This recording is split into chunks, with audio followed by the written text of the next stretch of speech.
கமலா எதற்கெடுத்தாலும் நினைத்தது நடக்கவே இல்லை என்று தன் அப்பாவிடம் புலம்பிக் கொண்டே இருப்பாள். நமக்கு மட்டும் ஏன் இப்படி நடக்கிறது? ஒரு அடி எடுத்து வைத்தால் 3 அடி சறுக்குகின்றது. எனக்கு ராசியே இல்லை என்று எதையாவது சொல்லிக் கொண்டே இருப்பாள். அவளுக்கு தன்னம்பிக்கை கொடுக்க வேண்டும் என்று நினைத்த அவளது அப்பா அவளை அழைத்து சமையலறைக்கு சென்றார். 3 பாத்திரங்களில் நீரை நிரப்பி கொதிக்க வைத்தார். முதல் பாத்திரத்தில் உருளைக்கிழங்கை நறுக்கி போட்டார். அடுத்து 2வது பாத்திரத்தில் முட்டை ஒன்றினை போட்டு வேக வைத்தார். அடுத்ததாக 3வது பாத்திரத்தில் சிறிதளவு காஃபி தூளை போட்டார்.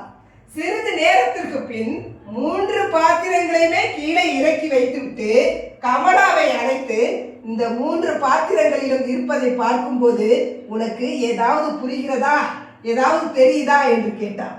அதற்கு கமலா ஒன்றுமே புரியாமல் நின்று கொண்டிருந்தார்.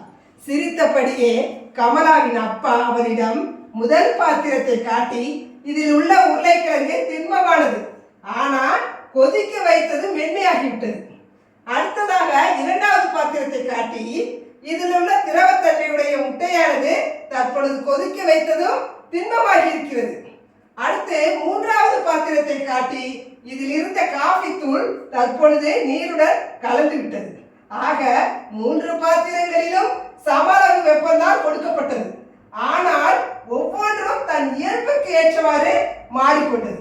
ஆகவே நாம் அனைவருமே ஏதோ ஒரு பிரச்சனையில் ஒரே விதமான சவால்கள், பிரச்சனைகள் எதிர்கொண்டு வருகிறோம்.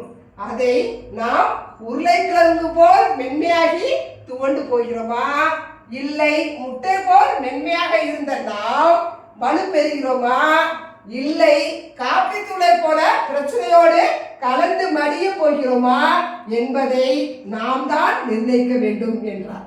இதை கேட்டதும் கமலா, இனிமேல் நான் புலம்பவே மாட்டேன், புலம்பாமல் தன்னம்பிக்கையோடு தன் பிரச்சனைகளை எதிர்கொண்டு வாழ்ந்து வெற்றி பெறுவேன் என்று கூறி தன் தந்தையை அணைத்து கொண்டாள்.